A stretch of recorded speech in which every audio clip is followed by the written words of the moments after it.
नाजरीन, कराची से एक और अफसोसनाक खबर सामने आई है। एक और खूनी टैंकर ने एक मासूम बच्ची को अपने टायरों तले रोंद डाला। शहर कायद में हैवी गाड़ियों की हलाकत खेजी थम न सकी। ताज़ा वाक़े में मजदा ट्रक ने मासूम बच्ची को अपने टायरों तले रोंद डाला। ये अफसोसनाक वाक़या कुरंगी इंडस्ट्रियल एरिया के इलाके मेहरान टाउन में जेल चौक के करीब पेश आया, जहाँ एक मजदा ट्रक ने 4 साला बच्ची को रोंद डाला।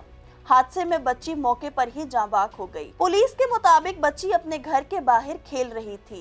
ट्रक के ड्राइवर ने ट्रक को रिवर्स करते हुए बच्ची को टायरों तले कुचल दिया।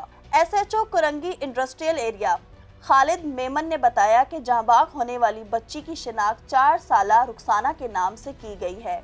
हादसे के फौरी बाद पुलिस ने मौके पर पहुंचकर ट्रक ड्राइवर को गिरफ्तार कर लिया और ट्रक को अपनी तहवील में ले लिया। पुलिस ने ऐनी शाहिदीन से शवाहिद इकट्ठा करना शुरू कर दिए ताकि वाक़े की तफसील और जिम्मेदारी का तयन किया जा सके। जाँ बाक होने वाली बच्ची की लाश छिपा एम्बुलेंस के जरिए जिन्ना अस्पताल मुंतकिल कर दी गई। वॉन कराची की वीडियोस देखने के लिए हमारा चैनल सब्सक्राइब कीजिए और बेल के आइकन को क्लिक कीजिए ताकि आप हमारी तमाम आने वाली वीडियो से बाखबर रह सकें।